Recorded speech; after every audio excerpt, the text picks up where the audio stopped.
Hey, future unnaturalists, I'm Emily. And I'm Andy. And we are the hosts of Unnatural, a true crime podcast. Each week, we'll dive into some of the most unnerving crimes that this unnatural world has to offer. Listen for Unnatural on Apple Podcasts, Spotify, or wherever you get your podcasts. And remember, make good choices. And don't get got. Bye.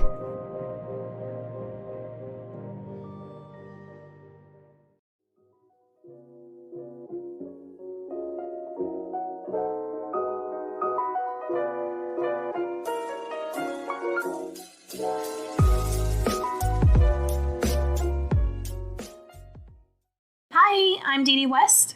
And I'm Summer. And this is Broken Limelight. So this is going to be a short episode because I've got a lot going on this week. First of all, I'm writing a book. It's called Broken Limelight, Shocking True Crime Stories About Celebrities. It's going to cover a lot of the same episodes I've discussed already on this podcast, so you might already know them if you've listened to all of these episodes. But maybe you know somebody who's just not a podcast person, and that's okay. But maybe somebody you know would like to read the book.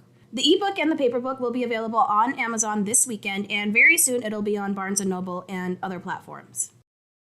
Anyway, if you're interested, just follow me on my social media pages or on the website brokenlimelight.com, and I will for sure post a link for you to purchase the book. Also, my band is playing tomorrow, again, depending on when you hear this, on Friday, August 19th. And it's a free show, so if you're in Las Vegas, come on down. And if you're not in Vegas, well, that's okay, because I'm going to be live streaming it on Facebook Live. So make sure you follow me, Didi West, on Facebook and catch some of our show. Lastly, I hope you guys caught our last episodes about Bill Cosby, including the interview with Lisa Lott Lublin. You guys, I can't even tell you how amazing it was to talk to Lisa and her husband, Benjamin.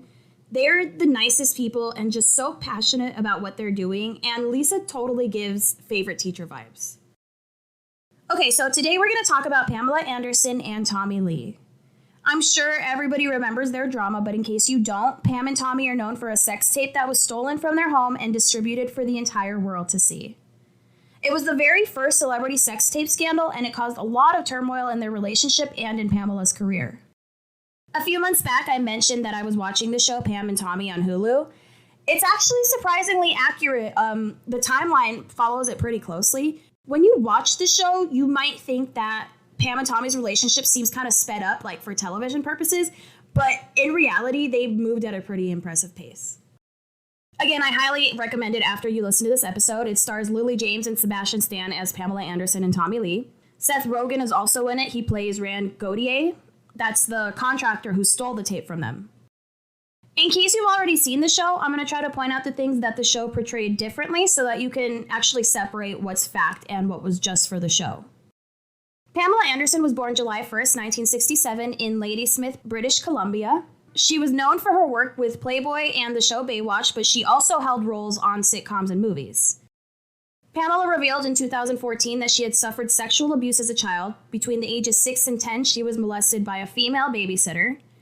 At 12, she was raped by a 25-year-old man, and at 14, she was gang raped by her boyfriend and 6 of his friends. Oh my God. Pamela played on the volleyball team in high school, and she graduated in 1985. In 86, she moved to Vancouver and became a fitness instructor. Did you know she was Canadian? No. In 1989, Pamela attended a football game at the BC Place Stadium in Vancouver, where she was featured on the Jumbotron wearing a Labatt's beer t-shirt. The brewing company briefly hired her as a spokesmodel. Her then boyfriend, Dan, produced a poster of her image, and he titled it Blue Zone Girl. In 1989, she made the cover of Playboy magazine's October issue, and then she moved to Los Angeles to pursue a modeling career. She was Playboy of the Month in February 1995. Her Playboy career spans 22 years, and she's appeared on more Playboy covers than any other model. 22 years. Yeah, that's a long time. For anybody to be that attractive for 22 years to be on Playboy's cover, you know? Yeah, I feel it's like insane. They phase you out after a certain Absolutely. She grew interested in acting and she got a role in Home Improvement. She left the show to work on Baywatch. Tommy Lee was born on October 3rd, 1962 in Athens, Greece. He was the drummer and one of the founding members of the band Mötley Crüe. He got his first pair of drumsticks at just 4 years old and his first proper drum kit as a teenager. He dropped out of high school to pursue a career in music. As a teenager, he listened to Led Zeppelin, Van Halen, Cheap Trick, Kiss, AC/DC, and Sweet, which that happens to be exactly the type of bands that I listen to. In 1981, Tommy Lee and Nikki Sixx joined Vince Neil and Mick Mars, and they formed the band Mötley Crüe. Pamela Anderson and Tommy Lee first met on New Year's Eve 1994 at a Hollywood club called Sanctuary. Pam sent shots of Goldschlager to everyone at the club. Tommy Lee was drunk and on ecstasy, so he took this as an invitation to approach Pamela, grab her face, and lick it from her chin to her forehead. So Pamela then turned to her girlfriend and licked her face, and then she turned and did it to another friend, and it became a chain reaction.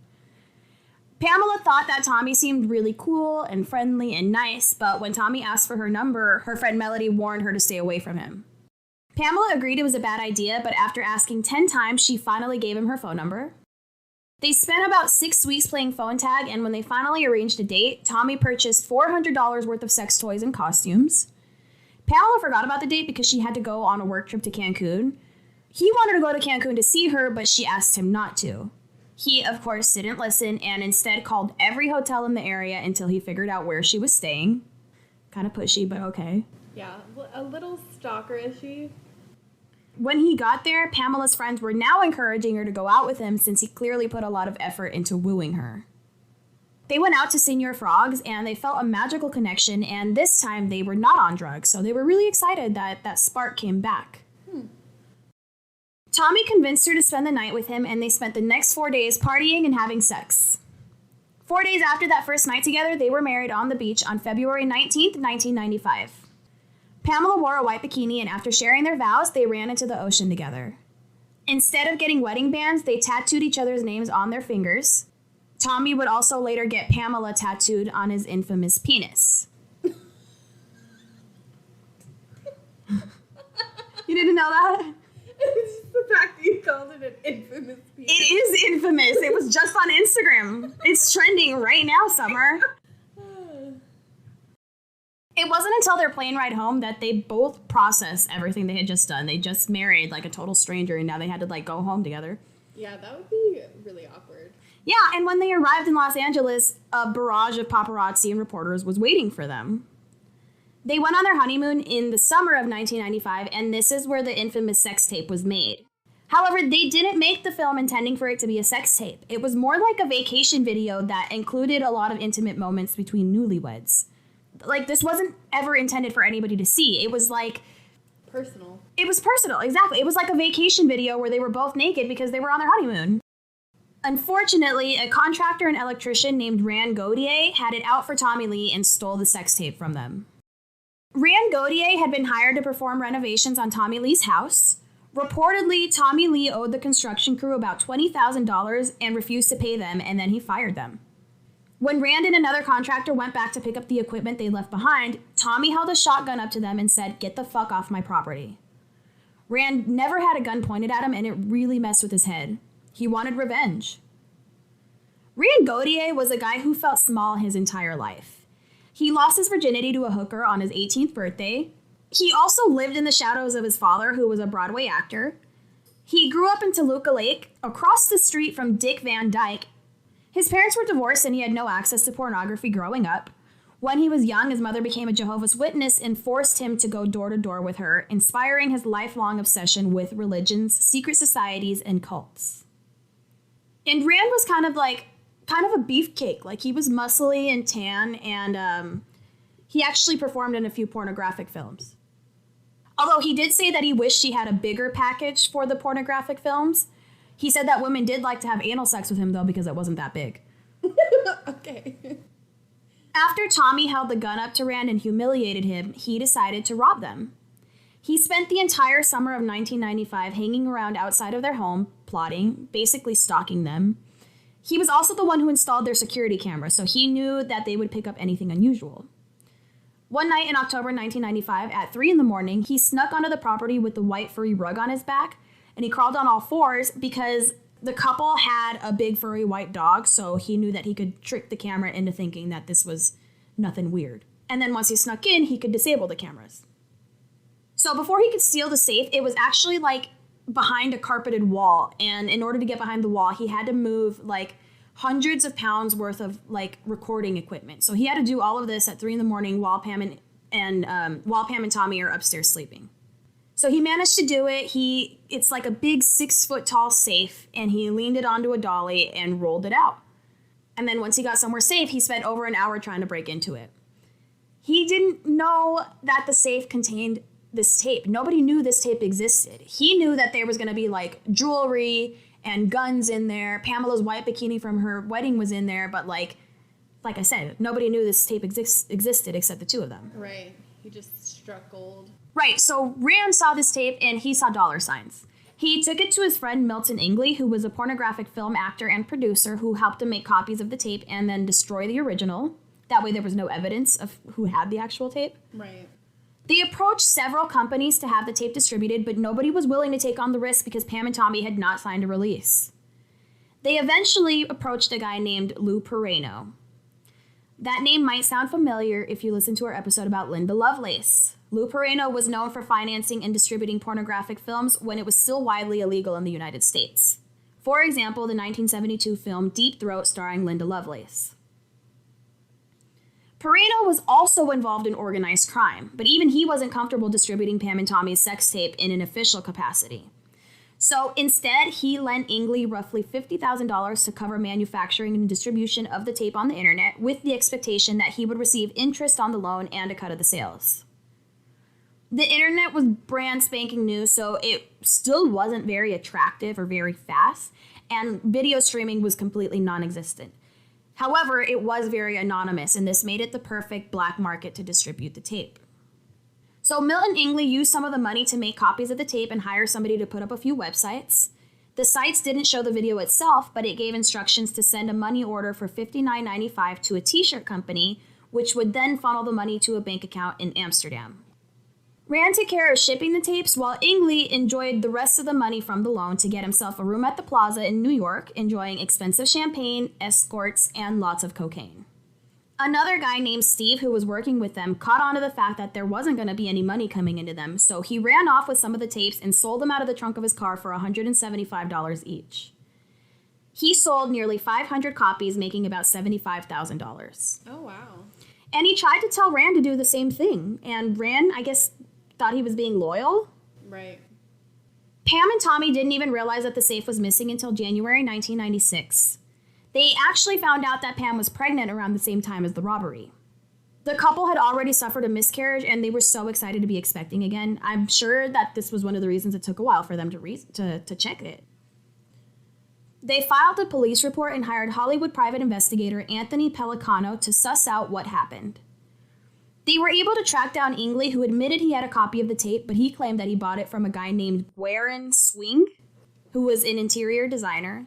Swing and a friend were hanging out at his bachelor pad when Pellicano showed up one night wearing a white suit and immediately shoved Swing down onto the ground. Swing was like, "What's up, dude? Who the fuck are you?" Pellicano was like, "Just tell me. We know you did it. We know you took the tape." After a short interrogation, Pellicano realized that Swing knew absolutely nothing, and he ended up leaving. Soon after, Steve was at Ingley's studio doing some work with a porn director named Bobby Bouchard, when all of a sudden they heard motorcycles revving outside. Then 5 or 6 big bikers burst into the room and pointed a shotgun at his testicles. They were looking for Rand and Ingley and the tape. The bikers started coming by the studio every few days, sometimes twice a day, looking for Rand and Ingley. If Rand was there when they heard the motorcycles coming, he and Steve would run to the roof and jump down onto the top of the auto body shop next door. Steve lived 2 blocks away, so if they could make it out of a side door, they were safe. According to Rand, Tommy Lee sent out one of his porn star friends named Candy Vegas, and her friend went over to Rand's house to try to seduce him into giving him back the tape. But there were so many copies of the tape that there was no point. There was nothing anybody could do to stop it from spreading. With so many people after him and the stolen tape, Rand grew increasingly paranoid and he hardly slept. He started crashing at the home of a porn director who went by the name Fred Lincoln. Fred used to manage an adult theater that was owned by the Perenos. Rand stayed with them for almost an entire year, sleeping in Fred's daughter's room while she slept in her parents' room. She was a kindergartner, so Rand was literally sleeping in a red bunk bed with a Hunchback of Notre Dame blanket. Pamela Anderson gave birth to her first son, Brandon Thomas Lee, on June 5th, 1996. He was born with the help of a midwife in the same bedroom where he was conceived. He says, "That was hands down the best day of my life. And half an hour later, I sat down at the piano and the song Brandon just came out of me. Just as Tommy and Pamela began to realize that the tape was spreading faster than they could contain it, they got word that Penthouse had acquired a copy. A lawyer for Penthouse promised the magazine wouldn't publish any images from the tape, but they still started to panic. On March 29, 1996, they filed a $10 million civil lawsuit against everyone they thought might have a copy, including Penthouse, Ingley, Gautier, and Swing. The next day, there was news vans parked outside of Ingley's studio and Swing's parents' house. Everybody wanted to know about the sex tape that had been stolen from one of the most famous couples in the world. So Pam and Tommy put in a request for a temporary restraining order for Penthouse, and the judge denied it. Apparently, the judge thought that because the video was already out there, this was considered newsworthy. I mean, Penthouse wasn't the only one with the video, so all they're doing is reporting on something that's already out there. Yeah, but there's no consent. So Penthouse magazine put out a student issue that let out all the details about it. It was really, really descriptive. It also included quoted exchanges, things that they said to each other in the tape. They didn't have the copyright permission to use the stills from the tape, so instead they illustrated the article with stolen Polaroids that had been published abroad. Oh, wow. The legalities of this are so weird. If somebody else published it first, I guess it's okay. That's what it seems like, Well, they're just reporting on something that's already out there. In August, a different LA judge refused to grant the Lees a permanent injunction against Penthouse, largely because it's unheard of for a court to bar a media outlet from publishing something before it has done so. Because they were suing them just in case they release it, basically. And they were they haven't even done it yet. Yeah, right. That makes sense. Plus, since Pam Anderson had posed nude several times, and because the two discussed their sex life in interviews, Penthouse's lawyer argued that the couple had forfeited their privacy rights regarding the video's content. No. Which is bullshit. Yeah. Again, Pam and Tommy were not making a sex tape. They were filming private moments between a married couple. I don't care how many times Pamela showed her body in magazines and on TV. That does not mean that the whole world has a right to their intimate moments. So she never consented to losing her rights forever and ever, Right, exactly. Since Penthouse had received the tape from a source and nobody from the magazine had been directly involved in the burglary, they figured that writing about its contents was fair game. Plus, the tape included some footage of Pamela Anderson rolling a joint, and she had once told the magazine that she didn't do drugs, so the tape itself was now considered newsworthy. Oh. Who cares? I'm saying. Lots and lots of people. So allow them to show the part of her rolling a joint, Why do they have to see her talking to Tommy Lee's dick? You know what I mean? Right. Even if you're a porn actress, it's completely different from the intimate things that you might do with your husband and things you might say, Mm-hmm. However, because Pamela and Tommy shot the film themselves, they were able to retain copyright over the tape. So Penthouse held off on printing the stills or selling the tape even after they won the case. In October 1996, Tommy Lee was charged with assaulting a paparazzi. He and Pamela were at a club when photographers started harassing them and pepper spraying them on their way out of the club. They were pepper spraying Tommy and Pam? I don't understand why. I said that right. Yeah, you did. Tommy and Pam. Tommy allegedly threw a cameraman to the ground, and the scuffle was caught on tape. And the photographer thrown to the ground dislocated his hip as a result of the attack. Lou Pereno started wondering about when he would see his money. With Pam and Tommy's attorneys coming from one direction and the biker gang coming from another, England decided to get the hell out of New York. He went to the Netherlands, leaving Rand to deal with all of their debts. But once a few orders went out, it became apparent that if Ingley and Gautier could steal a tape and sell it through a website without a copyright or conventional distribution network, couldn't somebody else just buy one from them and do the same thing? Right. A wave of copycat websites started appearing in late 1996, including nakedcelebs.com, pamwatch.com, and bobsnudecelebs.com. Profits slowed, and Ingley grew desperate. Pereno still needed to be paid.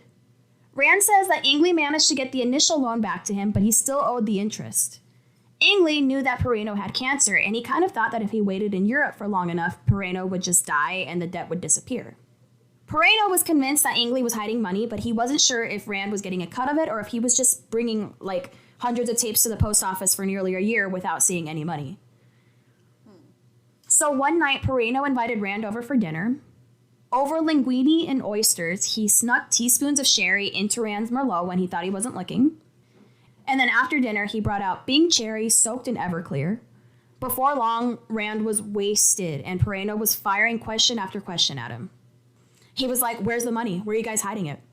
Fortunately for Rand, he was able to convince Pereno that he didn't do anything wrong. He was just like a victim in all of this, like completely unknowing. Right. But Pereno decided that he needed to work to pay back the money that Ingley owed him. So he had Rand deliver messages to some of the other people who owed him money. Soon, he was working collections for the mob to pay off his own debt. The court issued an injunction against Ingley in early October of 1997, ordering him to stop copying and selling the tape. But he didn't care. He sent out his batch of orders in September, and suddenly, LA was abundant with bootlegs. The tape got in the hands of 25-year-old Seth Warshawski, who was developing early versions of pay-per-click ads, streaming video, and online credit card processing. So this was the guy who saw the internet and was like, $signs. I'm going to get everything out of this. Right. He had a site called Club Love where he claimed to have live nude performers. He would become the founder of IEG, which was Internet Entertainment Group. And yet pretty much everyone in the adult entertainment industry despised him. He was a Weasley guy who wrote bad checks, and he owed a lot of people a lot of money.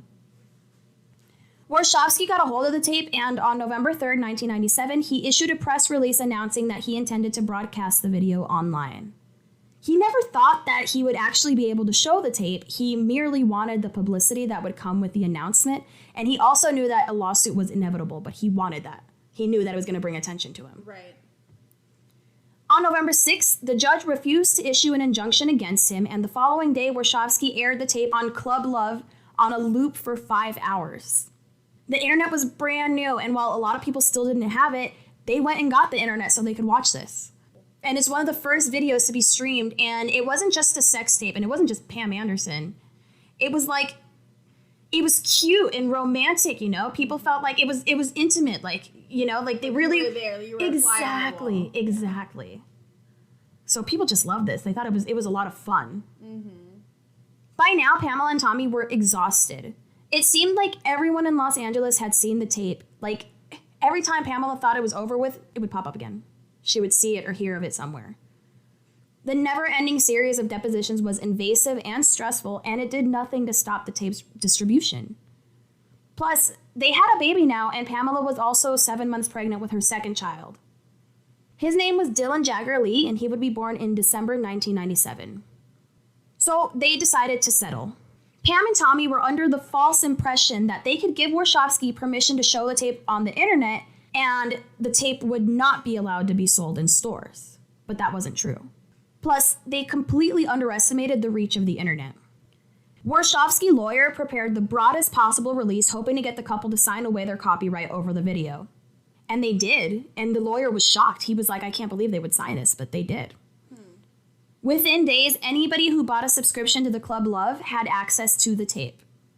Warshawski also worked out a deal with Stephen Hirsch, who was the owner of Vivid Entertainment, to manufacture VHS, DVD, and CD-ROM copies. So by February of 1998, anybody could walk into the adult video store and pick one up. They sold hundreds of thousands of copies over the next few years. Did Pam and Tommy make money off of that? So they say that they didn't. They say that they didn't make a single penny off of it.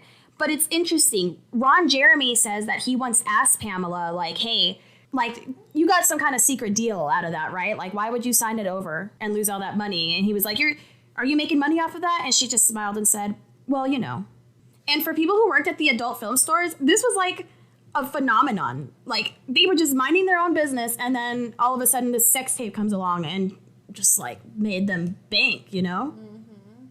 And it became huge. That was just the beginning, Warshawski was even able to chase down copyright violators on the web, getting them to pay him a licensing fee for permission to stream the tape. Tommy Lee had quite a temper, and after Dylan was born, he was really struggling with being number 3 in Pamela's life. In 1998, Tommy Lee attacked Pamela Anderson while she was holding their 7-week-old son, Dylan. He kicked her backside and left her with bruises and a broken nail, and their son, Brandon, witnessed everything, and he must have been a year old. Oh, wow. Pamela had Tommy arrested, and he was sentenced to 6 months in jail for felony spousal abuse. Pamela then filed for divorce. In 2000, the Guinness Book of World Records declared Pamela Anderson the most downloaded star of all time. Millions of websites that had no content related to Pam or Tommy would include the name Pamela Anderson in their meta tags just to boost traffic. Aingley was back in Amsterdam, seething. How dare Warshawski and Hirsch make money off of his tape? He completely lost control when he left the country and somebody else picked up where he left off. Rand also made absolutely no money off the tape. His eyes would well up every time he heard somebody mention it. Plus, he was really into, like, spirituality and karma, and I think he really didn't anticipate, like, how this was going to fuck over Pam Anderson. Right. So, like I said, Pam and Tommy were seemingly furious when they found out that their tape was being sold in stores, but it is theorized that maybe they made a private deal under the table to get a cut of the profits. It's not charity work. I know. And, like, if she did, who could blame her? Like, all the lawyers and all the judges were shrugging and saying that there was nothing to be done. The tapes were out. There's no going back. Her private moments were exposed to the entire world without her permission, so cashing in on it may have seemed like the best possible option. Yeah, if everybody is going to see it anyways, you may as well make some money off of it. I would. Why should other people? Right, exactly. Why should other people My profit? tape. By 2022, when the federal suit reached court, Warshawski had moved to Bangkok. He and his business practices were being investigated by the FBI and Department of Justice. A judge ordered his defunct company to pay Pamela and Tommy $740,000 each. Unfortunately, the couple never got that money. Both Aingley and Gautier left porn for good after the sex tape debacle. Pereno died of cancer in 1999, and Aingley returned to California disheveled and broke. He moved in with his daughter until he died. Rand Gautier distanced himself from the porn industry, tired of his friends assuming that he was hiding a small fortune somewhere. He began focusing on his electrical work full-time before moving up the coast to grow marijuana. Every once in a while, he'll tell somebody that he was the guy who stole the tape from Pamela Anderson and Tommy Lee, but almost nobody believes him. Still, he likes the fact that he contributed this small token to the world, and he's always enjoyed watching the tape itself. Yeah, I'm sure he did. He says, "It was cute. They're in love and a couple, and they're just having fun with each other, and I think that's great. I'm jealous. I wish I had something like that." Today, he acknowledges that in his attempt to destroy Tommy Lee, he inadvertently made his career. The guy who originally delivered the tape to Warshawski, his name was Court St. George. He ended up managing and then taking control of the web and pay-per-view rights to the video in 2003. But in 2011, he let the license lapse. He says that he feels like there's just a lot of bad karma around the video as his marriage started to dissolve after he brought the tape to Seattle. Pamela Anderson's reputation suffered a lot following the release of the tape. While Tommy Lee was praised for his gigantic penis, Pamela turned into the butt of jokes. In 2002, she announced that she had contracted hepatitis C from sharing tattoo needles with Tommy Lee. In 2007, she revealed that she and Tommy would still get together and have sex after the divorce, and in 2008, they announced that they were rekindling their relationship. Unfortunately, that was short-lived, and they split for good in 2010. In 2018, Tommy Lee got into an altercation with his son Brandon, who was 21 at the time. Tommy Lee was upset because he felt that Pamela was rehashing old drama from 20 years ago, referring to his assault on her in 1998. Brandon apparently felt the need to defend his mother, and he knocked Tommy out. According to Brandon, the whole thing stemmed from Tommy Lee's alcoholism, and they were genuinely concerned about him.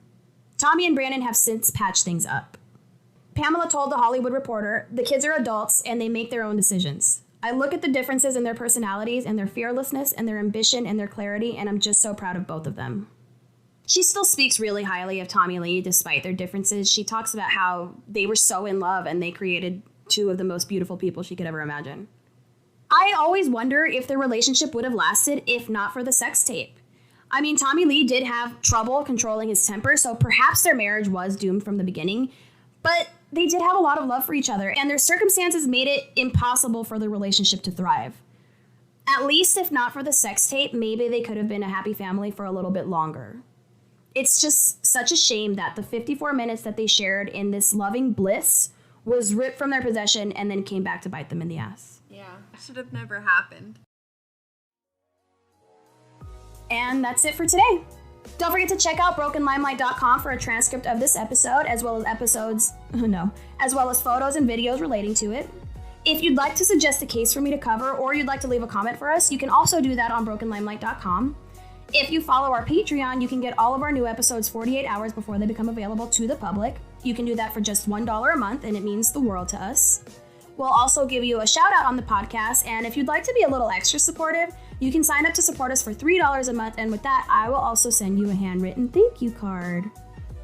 If you're not subscribed to my YouTube, go ahead and do that. You'll have access to all the Broken Limelight episodes as well as all of my performance clips. One more thing, if you like this podcast, leave us a review on Apple Podcasts or iTunes. That's the best way to help us get out there. Well, that and, tell your friends. Okay, bye. Bye.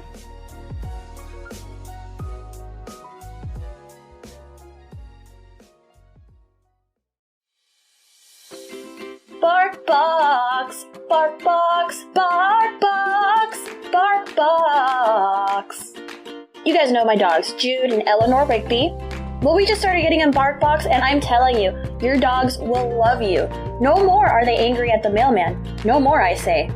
It's like a box of dog joy that's delivered every month, and each box tells a different story with different themed toys, treats, and photo-worthy props. Typically, what we get in each box is a couple of toys, a couple of treats, and a chew, but you can actually tailor-fit your box to fit your dog's needs. Guys, I'm telling you, your dogs will love you, even more than they already do. So try it out, and if you use my link, you'll get a free extra month of BarkBox, which is a $35 value. So just head to barkbox.com/brokenlimelight and get started on your first BarkBox today. BarkBox, BarkBox, BarkBox, BarkBox. Nailed it, Jude.